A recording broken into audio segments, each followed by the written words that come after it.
Did you know the NFL used to look like this?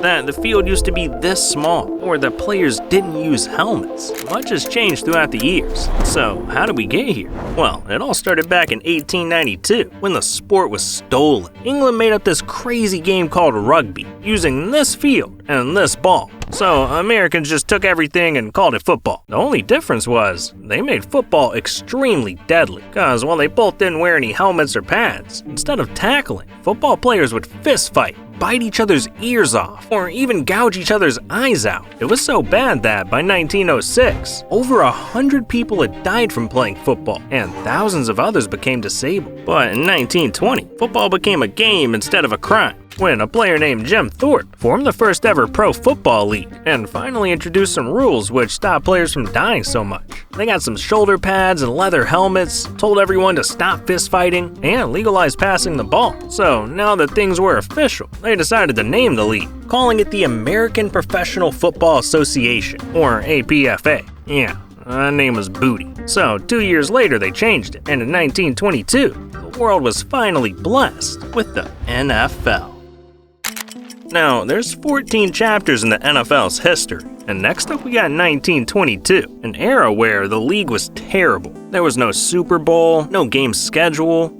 Teams would literally play whenever they wanted. And when it comes to players, the pay was so bad, it wasn't a full-time gig. So the league was filled with milkmen and coal miners in jerseys. And let's just say that you were a fan that could look past all of that. Were you really gonna support the Columbus Panhandles, the Moline Universal Tractors, or whatever the hell this is? Yeah, those were real NFL teams. It was impossible to be a fan, and the NFL knew it too, cause the league just wasn't growing. Over the next 20 years, things only got worse. 14 different teams went bankrupt, and those that did survive had to take out loans to pay their players. Plus, the NFL wasn't even the best football league. College football was literally 20 times more popular. It was looking like the beginning of the end.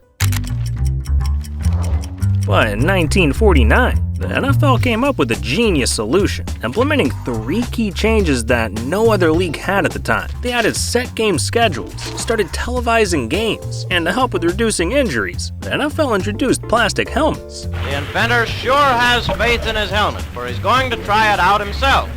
And now watch him take it. Right on the old beam.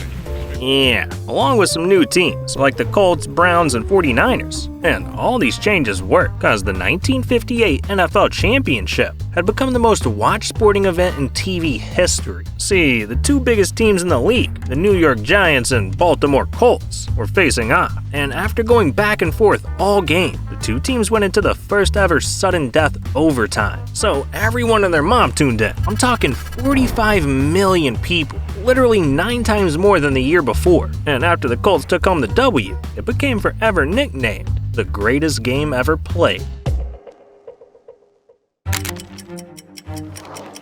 In the 1960s, a rival league was formed called the AFL, which introduced teams like the Texans, Chargers, Bills, Raiders, and Patriots. And their owners were way more rich and way more greedy, so they were trying to take the NFL down by any means necessary, like stealing their players, nabbing their TV contracts. They even paid players so much that the NFL couldn't afford to stay in business. So the NFL had no choice but to play dirty back by stealing the AFL star players, like Pete Gogolak. But after 7 years of back and forth, it became clear nobody was winning. So to avoid bankruptcy, the 2 decided to merge and become one league, called the NFL. Again. Now, we've got 9 more chapters about the NFL's history coming up, and that's not all. We'll talk about the future too, because the NFL will be implementing artificial intelligence that predicts plays before they even happen. And the league wants to replace refs with AI. Yeah, the NFL's changing a lot, but if you want to make a change too, you should check out today's sponsor, BetterHelp. Listen, we all know therapy is important, and that we probably should do it, but it's just not easy. Finding a therapist that works for you, then actually going there once a week, plus paying hundreds of dollars per session. I figured there had to be a better solution. That's when I did some research and found BetterHelp. BetterHelp allows you to access therapy right from your home. It's simple and affordable. by answering some questions about yourself. BetterHelp will match you up with the best therapist for you. You can choose if you want to talk over messages or have video calls. BetterHelp makes it easy to start improving your mental health. Feeling unhappy, stressed, or overwhelmed is not fun at all. And even worse, it can ruin relationships, your work, and most importantly, your own health. I used to have very unhealthy habits and lacked the discipline to improve them, but therapy helped me understand my own mind better, which in turn helped me build healthier habits, like going to the gym and eating better. So take the first step to working on yourself today. Head over to betterhelp.com/rebound. And hey, I managed to get a special discount deal for you guys, alright? 10% off your first month. Again, that's betterhelp.com/rebound for 10% off your first month. And of course, thank you to BetterHelp for this generous offer and supporting the channel. Now, in 1972, one of the most controversial moments in NFL history would happen. During the final play of a 1972 AFC playoff game, the Steelers quarterback threw the ball. It bounced off a player's helmet, and not only that, it somehow fell into another player's hands, and the Steelers scored the game-winning touchdown. This play was so incredible, it became forever known as the Immaculate Reception. But here's the problem. Back then, once the ball left a quarterback's hands, an offensive player could not catch a pass that had been touched by another offensive player, unless a defensive player had touched the ball. But when you watch the tape back, it's impossible to tell if a defensive player ever actually touched the ball. So this instantly sparked outrage, with Raiders players and fans saying that catch should not have counted. When a guy crosses a goal line, it's either a touchdown or it's not. They didn't call it a touchdown. They didn't know if it was a touchdown. I went out, they said, get away, we don't know what happened. So now the referee leaves that huddle and he goes over to the dugout on the Pittsburgh Steelers side and he gets on the phone and he makes a call to someone. Then he hangs up, then he walks out into the middle of the field and says touchdown. 5 or 10 minutes later. We were in a locker room. John came in and just said, guys, we got screwed. They call it the Immaculate Reception. I call it the Immaculate Deception. Yeah, and it's still being debated to this day. The rest of the decade, though, was all about domination, because the Steelers became a dynasty, winning 3 Super Bowls in 4 years, with 9 Hall of Fame players on their team. It was unthinkable, but they weren't alone, because the Dallas Cowboys won 2 Super Bowls, and were actually so good, they became known as America's team. But nobody won like the Miami Dolphins, because to this day, they're the only team in NFL history to have completed a perfect record season, going 17-0. That's it. It's over.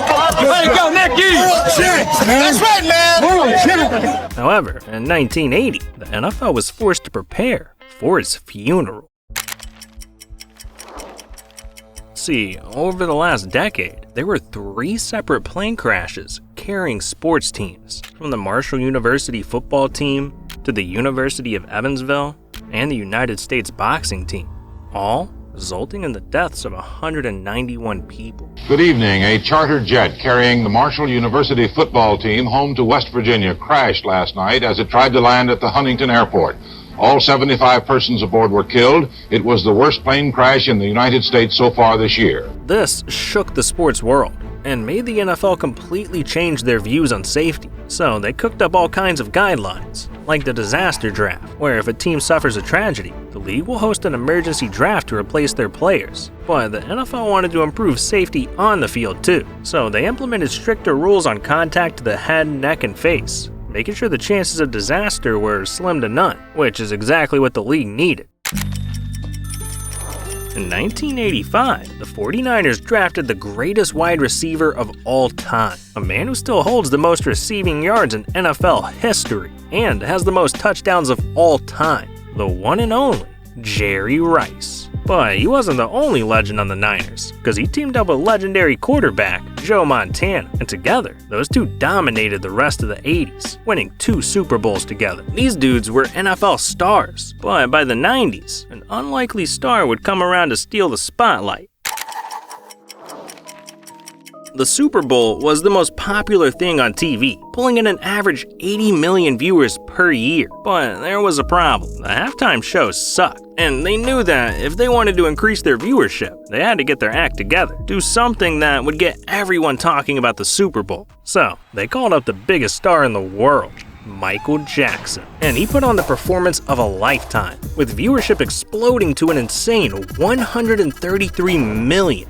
Fireworks, hurricane machines, and the Moonwalker himself formed the centerpiece of the highest-rated television broadcast of all time. This was the moment that halftime shows became the must-see event of the year. I mean, people would tune in just to see the halftime show, and that's still the case to this day. It was June 12, 1994. Everyone was just going about their day when news broke that the ex-wife of one of the NFL's biggest stars, O.J. Simpson, was stabbed to death. People were shocked and started to question if O.J. had anything to do with it. But just a couple of days after the murder, every TV station was hit with a breaking news alert saying, O.J. Simpson vanishes after being charged for a crime his fans never dreamed he could commit. Unbelievably, the most watched, most wondered about man in America has gone missing tonight. He apparently disappeared from under the noses of his lawyers and doctors this afternoon, dodged an arranged surrender, and vanished into the Los Angeles haze. There is nothing like this in memory. Nothing. I understand we're going to go to a live picture in Los Angeles. Okay. Police believe he is in that vehicle.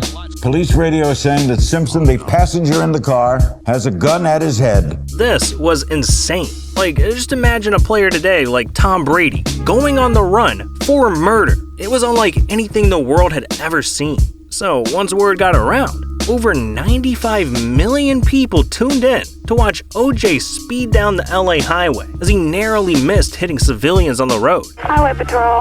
Yeah, I think I just saw O.J. Simpson on the 5 freeway, and we looked at him, and he stared us down like he was dead. And finally, after a 45-minute chase, O.J. surrendered. But the case was far from over, because as O.J. went to trial, he argued that he had nothing to do with the murders, the evidence had been mishandled, and that the cops had been racist against him. But despite his pleas, all signs pointed to O.J. being guilty. Hell, the entire public knew it.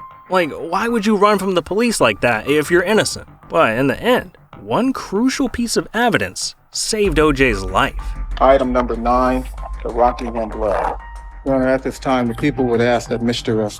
Simpson step forward and try on the glove recovered at Bundy as well as the glove recovered at Rockingham. Yes.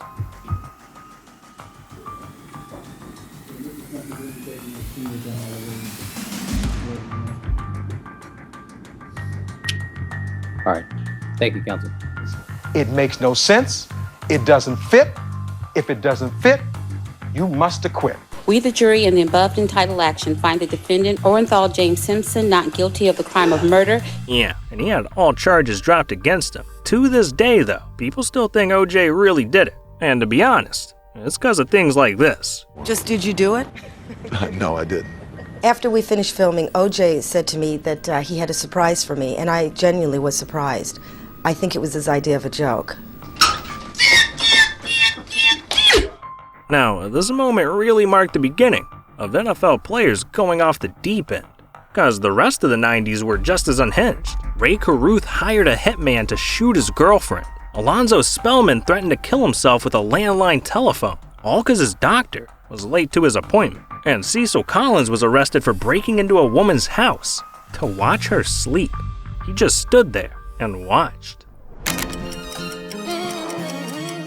Now, while crime ruled the 90s, cash ruled the 2000s. Between merchandise, TV deals, and sponsorships, business was booming. The NFL was now worth $12 billion, and players wanted their piece of the bag too. So to keep their stars happy, the NFL was forced to pay up big time, which had Brett Favre now making $47 million for 7 years. Randy Moss was making $66 million for 8 years. Hell, even safeties like Lawyer Malloy were making $35 million for 7 years. NFL players were getting you money. But in 2001, Drew Bledsoe smashed all the records because he was considered the best quarterback in the league, and the Patriots wanted to make sure their star was taken care of. So they offered a record-breaking $103 million contract for 10 years. But by 2001, all of that money went to waste, because immediately after, Drew suffered a collapsed lung and was sidelined for the entire season. The Patriots were the favorite to win it all that season, and now they were missing their star quarterback and had to rely on their backup.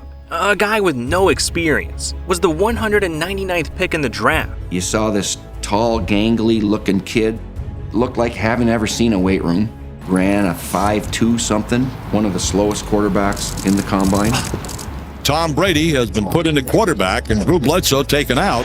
Tom Brady, the second-year quarterback from the University of Michigan, who threw only 3 passes in his rookie year last year, 1 for 3, a 6-yard completion, and this is his first duty of 2001. So apparently Bledsoe knocked around a little more than it appeared, and Brady in charge against 5 defensive backs. This man came in and instantly became a star, leading the team to a Super Bowl and winning it all that season. Brady quickly became the face of the Patriots, and soon after, the entire NFL. Yeah, if it wasn't for Drew's injury, Tom Brady might have never happened.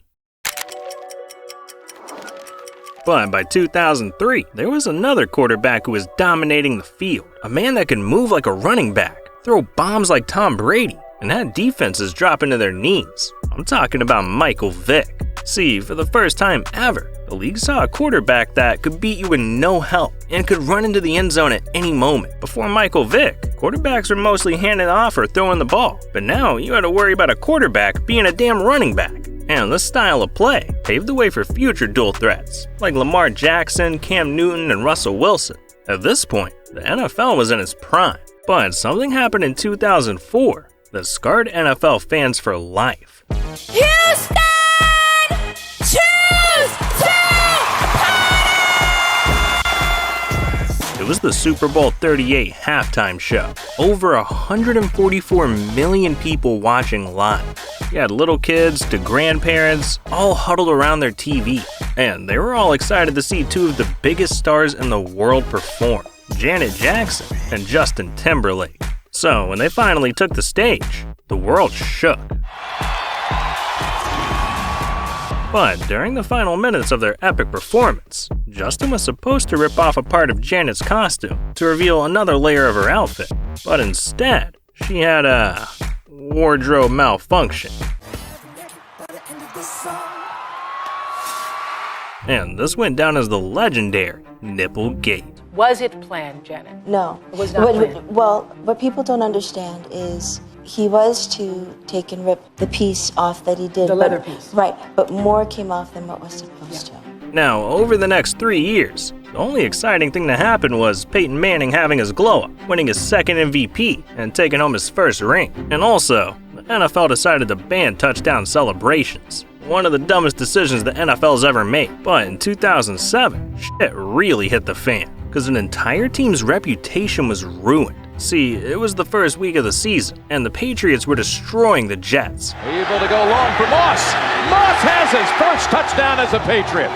It seemed like the Patriots somehow knew every one of the Jets' moves. And that's because they did. Because it turned out they were spying on the Jets, using hidden cameras. And when the NFL launched an investigation, they found out the Pats had been creeping on not only the Jets, but the entire league for almost 8 years. Yeah, New England was a bunch of damn cheaters. So the NFL fined their ass $250,000 and made them give up their 2008 first-round pick. But despite getting caught and having a target on their back, nothing could stop the Patriots. Because that same season, they went on to dominate the league. I mean, they managed to put together the greatest team the NFL had ever seen. They had guys like Randy Moss, Lawrence Maroney, Vince Wilfork, and Sammy Morris all teamed up with Tom Brady. And together, they went 16-0. All they had to do was win the Super Bowl, and they would have completed a perfect season. So going into the big game, it seemed like a lock for the Patriots. And with a minute left, with the Patriots up, it looked like they were gonna go undefeated until the Giants made the greatest catch in NFL history. Pressure from Thomas off the edge. Eli Manning stays on his feet, airs it out down the field. It is caught by Tyree. Oh my God. This ball's thrown and Tyree just goes up for it like a basketball player. Harrison trying to knock it down. And Eli, man, I don't know how he got out of there. I thought he was on the ground, and then he came out of the pile and just slings it.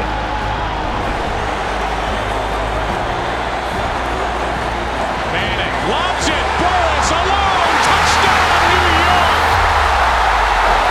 The Giants have won the Super Bowl. But for Brady and the Patriots, this was the worst moment of their lives. Keep in mind though, he was only 30 years old, so he knew he would return next year better than ever. Well, that is if he wasn't killed. Cause in 2009, the Saints were caught trying to kill quarterbacks. See, after the playoffs, the Vikings filed a complaint to the NFL, accusing the Saints of purposely trying to injure them. So the league launched an investigation into the Saints and discovered something sinister. Today, our partners at Yahoo Sports uncovered a recording, and on it, a New Orleans coach graphically telling players to inflict injuries in a big playoff game. Got a tie at the top. Got a lot of guys up at the top. Kill the head, the body will die. Kill the head, the body will die. We've got to do everything in the world to make sure we kill Frank Gore's head. We want him running sideways. We want his head sideways.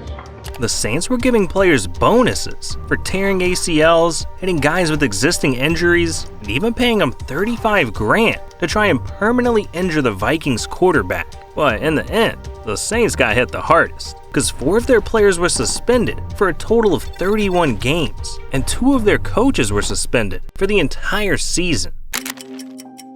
Over the next few years, we saw some of the most ridiculous moments in NFL history. Marshawn Lynch had a touchdown that was so crazy, all the fans cheering caused a 2.0 magnitude earthquake. Brett Favre sent nudes to a Jets employee and got fined $50,000, and a snowstorm caused the Vikings' whole stadium to collapse, causing $18.3 million in damages. It was ridiculous. But the most ridiculous thing was how the NFL almost ruined the league for a season. See, the refs felt like they were overworked and underpaid, so they went on strike, saying the NFL was a bunch of cheap asses, and they weren't going to work until they got a fair deal. But the NFL responded by laughing in their face and hiring the worst replacements imaginable. You had refs that had only ever reffed in a high school game, and even some that had only reffed in a lingerie football league. Yeah, those were the guys now reffing in the NFL. And it went about as horribly as you'd expect. They were out there blowing calls and completely ruining games. Like the Fail Mary, where at the last second, the Seahawks won on a catch that should not have counted, and fans lit up the NFL, starting the hashtag Things Better Than Replacement Refs, and even started boycotting the NFL entirely. Hell, even Obama tweeted about it. Thankfully though, that nightmare only lasted about 3 weeks, because the NFL finally made a deal with their refs, giving them a major increase in salary and benefits, and afterwards, the commissioner even apologized to the fans. Starting with our fans, and we're sorry to have to bring our fans through that. We're sorry to bring the general public through that. But the rest of the decade had some of the most legendary moments in NFL history, like OBJ's all-time catch, the Packers' miracle in Motown, and the Seahawks throwing away the Super Bowl at the 1-yard line. Yeah, that one hurts. There's one moment, though, that'll be remembered for all the wrong reasons. The biggest cheating scandal in sports history. See, during the 2015 playoffs, the New England Patriots were taking on the Colts when Tom Brady threw a pass that got intercepted. But instead of celebrating, the Colts were pissed because the football felt deflated. So they took the ball over to the sideline and showed the ref. And what happened next shocked the entire football world. It's the latest NFL scandal, and it's dominating the airwaves. Deflategate. Deflategate. Deflategate. From the morning shows to talk radio, instead of talking about the Super Bowl, all eyes are on the ball. This ball. The NFL found that 11 of the Pats' 12 balls were illegally underinflated, and the Pats immediately got put on blast, getting called cheaters again by angry fans, and having every sports show on TV trash their name. They were even accusing Tom Brady of being the ringleader, because, well, he was the one throwing the balls. And the NFL found some pretty sus texts between Brady and a couple of Patriots employees, talking about air pumps and needles, blowing up balls. One of the dudes even called himself the Deflator. So, after a year-long investigation, the NFL put their deflated balls right in the Patriots' mouth, suspending Tom Brady for 4 games, taking 2 first-round picks, and fining the team $1 million.